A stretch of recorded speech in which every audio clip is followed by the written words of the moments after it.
वंदे मातरम, जय श्री राम। आओ स्वदेशी की ओर चलते हैं। सवेरे से लेकर शाम तक जितने भी सामान हम इस्तेमाल करते हैं उनमें से अधिकांश सामान विदेशी कंपनियों के।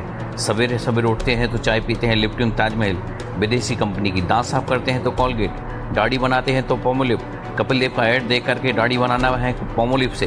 कपिल देव देश बेचने में लगा है तो हम भी लगे हुए हैं। उसी के साथ साथ नहाने जाते हैं तो साबुन विदेशी कंपनी का क्यों खरीदते हैं? माधुरी दीक्षित, ऐश्वर्या राय, दीपिका पादुकोण, करीना कपूर कहती है कपड़े पहनने तो विदेशी कंपनी के, और अगर किसी ने पूछा क्या पहने हो तो कहते बैगी पहने हैं। पूछा अब बैगी का मतलब क्या है? हमको नहीं मालूम। अंग्रेजी में एक शब्द होता है बैगर, बैगर का मतलब होता है भिखारी, और अमेरिकन इंग्लिश में बैगर शब्द का कॉनोटेशन इस्तेमाल होता है baggy baggy the man who appears to be a beggar, एक आदमी जो दिखने भिखारी जैसा लगता है। और जब बाहर निकलते हैं तो कहते हैं अरे यार फेयर एंड लवली तो लगाई नहीं। क्यों लगाते हैं फेयर एंड लवली? क्योंकि ये गोरे बनने की क्रीम है। और मैं कहता हूँ कि यदि फेयर एंड लवली लगा करके सब गोरे हो जाते तो दक्षिण भारत में तो कोई काला ही नहीं रहना चाहिए था। और जब स्कूल कॉलेज पहुँचते हैं तो पेन पेंसिल भी विदेशी रोना रोटोमिक्स क्यों खरीदते हैं? आप ज़रा मुझे बताइए कि अगर लिखते लिखते सबको जॉब मिल जाता है, राइटर बन जाते हैं, तो स्कूल कॉलेजों में जाने की ज़रूरत ही खत्म हो जाएगी। फिर चाय नाश्ता करेंगे विदेशी कंपनी का क्यों पीते हैं? क्योंकि सैफ अली खान कहता है वाह वाह ताज। काफ़ी पियेंगे वो भी विदेशी कंपनी का। कुछ लोग बूस्ट, कॉम्प्लान, बॉर्नवीटा पियेंगे वो भी विदेशी कंपनी का। क्यों पीते हैं पता नहीं। टेलीविज़न में एक विज्ञापन आ रहा होता है I am a Complan boy, I am a Complan girl. जानते हैं इसका मतलब क्या होता है? कॉम्प्लान, मैं कॉम्प्लान का बेटा हूँ, मैं कॉम्प्लान की बेटी हूँ। और कॉम्प्लान क्या है? एक टीन का डिब्बा है। अब जरा आप मुझे बताइए कि टीन के डिब्बे की भी बेटा बेटी हो सकते हैं? माने 100% इडियोसिटी। और इस इडियोसिटी का पेमेंट कौन कर रहा है? हम कर रहे हैं। और उसी इडियोसिटी पर ये विदेशी कंपनियों का माल बिक रहा है। शाम को जब बाजार जाएंगे और प्यास लगेगी तो Pepsi, Coca Cola, Thums Up, Citra और जाने कितने कितने प्रोडक्ट हम उपयोग करते हैं। फिर भूख लगेगी तो चिप्स, बनीजा का चिप्स, ये वो फलान ढिकान, सवेरे से लेकर शाम तक विदेशी कंपनियों का माल हम खरीदते हैं जिन पे ITI का मार्क नहीं होता। आटा भी अब खरीदेंगे वो भी विदेशी कंपनी का। माने अब इतना गिर गया है हमारा देश कि अपने लिए नमक और आटा भी नहीं बना सकता। जब हम सब लोग सवेरे सवेरे चाय काफ़ी पीते हैं तो हिंदुस्तान का 5,600 करोड़ रुपये विदेश चला जाता है। कोई भी विदेशी कंपनी चाय पैदा नहीं करती। चाय पैदा हमारे देश का किसान करते हैं। किसानों से खरीद कर जो अच्छी चाय होती है उसे ये विदेशी कंपनियां एक्सपोर्ट कर देती हैं, और जो चूरा बचता है उसे हमको बेच कर चली जाती हैं। और जो निकोटीन नाम का जहर सिगरेट में पाया जाता है वही चाय और कॉफ़ी में पाया जाता है। और कॉफ़ी मेडिकल साइंस की जानकारी के अनुसार हमारे देश के लोगों के लिए तो जहर है, क्योंकि हमारा देश तो गर्म देश है और हमारे यहाँ के लोगों का ब्लड प्रेशर वैसे ही हाई रहता है। तो आप कहेंगे आरुष भाई फिर क्या पिएं? तो दूध पीजिए, छाछ पीजिए, नींबू का शरबत पीजिए, नारियल का पानी पीजिए, संतरे का रस पीजिए, गन्ने का रस पीजिए। और अगर ये भी नहीं पी सकते तो गर्म पानी पीजिए। इससे और कुछ फ़ायदा होगा या नहीं होगा? कभी पेट तो आपका निकलेगा नहीं और पत्थर भी नहीं पड़ेगा। और जितनी चाय काफ़ी हमारे देश में पैदा हो रही है उसे 100% एक्सपोर्ट करेंगे, जिससे 10,000 करोड़ रुपए की आमदनी होगी। और 5,600 करोड़ रुपए की कंपनी डाल करके हम कितना पैसा बचा सकते हैं? हर साल जो 5,000 एक दिन में जो 5,600 करोड़ रुपए बर्बाद हो रहा है, ये मजदूरों को मिलेगा तो कई कंपनियां हमारी बन सकती हैं। पैसा कमाने से ज़्यादा पैसा बचाना महत्वपूर्ण होता है। और अगर 1 करोड़ रुपए में हम एक फैक्ट्री डालते हैं तो 5,600 करोड़ रुपए की हम चाय कॉफ़ी जो पी जाते हैं, आप विचार कर सकते हैं कितनी कंपनियां और कितनी फैक्ट्रियां डल सकती हैं।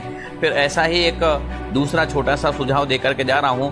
हम लोग ब्रश करते हैं कोलगेट, क्लोजअप, सिबाका, फरमस क्यों करते हैं? क्योंकि दांतों की सड़न दूर करना है। तो आप जरा ऐसा एक दूसरा छोटा सा सुझाव, हम ब्रश करते हैं कोलगेट, क्लोजअप, सिबाका, फरमस क्यों करते हैं? क्योंकि दांतों की सड़न दूर करता है। तो आप ज़रा सोचिए कि जब कोलगेट नहीं होता था तो क्या सबके दांत सड़ जाते रहे होंगे? शायद तब लोग नीम का दूधन करते थे।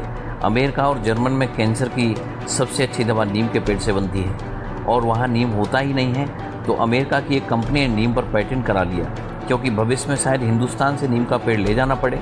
तो कोई कानून तो होना चाहिए। हम बेवकूफ़ लोगों को ये मालूम नहीं है जो हर घर के आगे नीम का पेड़ लगा है दुनिया की अद्भुत चीज़ है। अगर एक नीम का पेड़ आपके आंगन में लगा हुआ है तो जान लीजिए कि 250 किस्म के वायरस और बैक्टीरिया आपके घर से दूर रहेंगे। और कोलगेट बनता कैसे है पता है आपको? कोलगेट दुनिया की सबसे रद्दी टूथपेस्ट है, क्योंकि जानवरों की हड्डियों के चूरे से बनता है। और इसके साथ एक और ख़तरनाक चीज़ मिलाई जाती है जिसको फ्लोराइड, जिससे फ्लोरोसिस नाम की बीमारी रहती है। दूसरा, सिंथेटिक डिटर्जेंट जो हिंदुस्तान के पानी में पहले से ही फ्लोराइड ज़्यादा पाया जाता है, इसलिए ये सारे टूथपेस्ट बंद कर देने चाहिए। दुनिया में सबसे ज़्यादा यूरोप के लोगों के दांत खराब रहते हैं और यूरोप के एक डॉक्टर जुकरसन का कहना था कि हमारे देश के लोग पेस्ट रगड़ते हैं जिससे यहाँ के लोगों के दांत खराब हो जाते हैं वो, और उसका इलाज सिर्फ एक ही है, वो नीम का दातुन है। जब से मुझे मालूम हुआ है, जब से मैं हिंदुस्तान से मंगाता हूँ, यहाँ से ले जाता हूँ और करता हूँ, हम इंडियन इडियोसिटी के चक्कर में पेस्ट रगड़ रहे हैं। और जो कोलगेट आपके देश में बिकता है वो अमेरिका में नहीं बिकता। कंपनी अमेरिका की है लेकिन फ्लोराइड वाला टूथपेस्ट जो बेचती है वो इंडिया में बेचती है और अमेरिका में पाबंदी लगी हुई है। डॉक्टर वहाँ मना करते हैं इसको मत करिए, फ्लोरिस नाम की बीमारी हो जाएगी। इसलिए मैं आपसे निवेदन करता हूँ कि टूथपेस्ट बंद कर दीजिए। तो आप पूछेंगे आरुष भाई फिर क्या करें? तो नीम का दातुन कीजिए, बबूल का दातुन कीजिए। अगर आप दातुन खरीदेंगे तो आपका पैसा किसी गरीब के पास जाएगा, तो इस देश के गरीब को रोजगार मिलेगा। एक साल में कितना पेस्ट खरीदते हैं मालूम है आपको? सारे देश में 250 करोड़ रुपए का पेस्ट खरीदते हैं। अगर ये 250 करोड़ रुपए का नीम का दातुन खरीदना शुरू कर दें तो इस देश में कितने गरीब लोगों को रोजगार मिल जाएगा। तब आप कहेंगे आरुष भाई नीम का दातुन करते करते तो नीम के पेड़ खत्म ही हो जाएंगे। तब मैं आपको एक फार्मूला दे के जा रहा हूँ। जब आपका जन्मदिन आता है तो क्या करते हैं? केक लेके आते हैं, मोमबत्ती जलाते हैं, फिर उसे बुझाते हैं। हमारी भारतीय संस्कृति में दीपक कब बुझाया जाता है मालूम है? जब किसी की मौत हो जाती है। तो आप अगर पूछें कि आरुष भाई फिर जन्मदिन कैसे मनाएं, तो उसका एक बेस्ट फार्मूला बता करके जा रहा हूँ। जब आपका जन्मदिन आए तो संकल्प कीजिए कि हम एक नीम का पेड़ लगाएंगे और एक नीम का पेड़ जब तैयार हो जाता है तो एक साल में 15 लाख रुपए का ऑक्सीजन देता है। अगर आपके 50 जन्मदिन आए और आपने 50 नीम के पेड़ तैयार कर दिए तो 7.5 करोड़ रुपए की ऑक्सीजन आपने देश को दान किया। आप दांतों की भरमार हो जाएगी। हिंदुस्तान की जो पर्यावरण की समस्या है वो भी समाप्त हो जाएगी और वो 250 करोड़ रुपए पेस्ट खरीदने बर्बाद जो हो जाते हैं वो भी बच जाएंगे। वंदे मातरम। ऐसे ही एक और आखिरी सुझाव, एक परदेसी कंपनी आई है, वो पानी बेचती है, Pepsi Cola, Coca Cola, Thums Up, Citra. इसमें क्या क्या मिलाते हैं मालूम है? उसमें जहर मिलाते हैं, कार्बन डाइऑक्साइड मिलाते हैं, सोडियम ब्रूटामेट और पोटेशियम सर्वेट मिलाते हैं। ये पेप्सी कोला इतनी खतरनाक चीज़ है जो दांत ज़मीन के अंदर पड़े रहने से 1 साल तक नहीं गलता, वो पेप्सी में डालने के बाद 9 दिन में गल जाता है। आप सोचिए कि इसके पीने से पेट का क्या हाल होता होगा। लेकिन क्यों पी रहे हैं मालूम है? क्योंकि सचिन तेंदुलकर कहता है, आमिर खान कहता है, जूही चावला कहती है, ये सब देश बेचने में लगे हुए हैं। करोड़ों रुपए इनको ऐड करने का, विज्ञापन करने का मिलता है। पेप्सी कोला से एक साल का ये करोड़ों रुपए लेते हैं और कहते हैं कि पेप्सी पियो, कोको कोला पियो। कोको कोला पेप्सी का हर साल 240 करोड़ रुपए कमा करके हमारे देश से ले जाती हैं। अगर ये 240 करोड़ रुपए बचे तो इससे 2 लाख गाँवों का पीने का पानी मिल सकता है। आज़ादी के 50, 60, 70 सालों के बाद भी हिंदुस्तान के 2 लाख गाँवों में पीने का पानी नहीं है। ये सरकार के आंकड़े हैं। कच्छ के इलाकों में एक एक घड़ा पानी पीने के लिए माताएं 15-15 किलोमीटर पैदल चल करके जाती हैं। तमिलनाडु और कर्नाटक कावेरी के क्षेत्रों में पानी पीने के लिए झगड़ा करते हैं। लोग मरने के लिए उतारू हैं। और मैं आपको एक फार्मूला दे के जा रहा हूँ, जब भी आपके हाथ में पेप्सी या कोको कोला की बोतल आए तो आप पहले हिंदुस्तान के उन करोड़ों भाई बहनों का चेहरा याद कीजिए जिनको पानी पीने के लिए नहीं मिलता। आपके हाथ कांप जाएंगे। और फिर भी अगर आप पेप्सी कोको कोला पिए तो आपसे बड़ा गद्दार इस देश का कोई हो नहीं सकता। कितनी शर्म की बात है कि आपके देश का नेशनल क्रिकेट कप्तान जूता बेच रहा है और एक्स क्रिकेट कप्तान कपिल देव कहता है क्या जूता भी सांस लेता है। वो एडिडास का ऐड करता है और ये शो करना चाहता है कि ये जूता सांस लेता ही है, और इसको मालूम नहीं कि जब इसका जूता सांस लेता है तो भारत माँ की सांस निकल जाती है।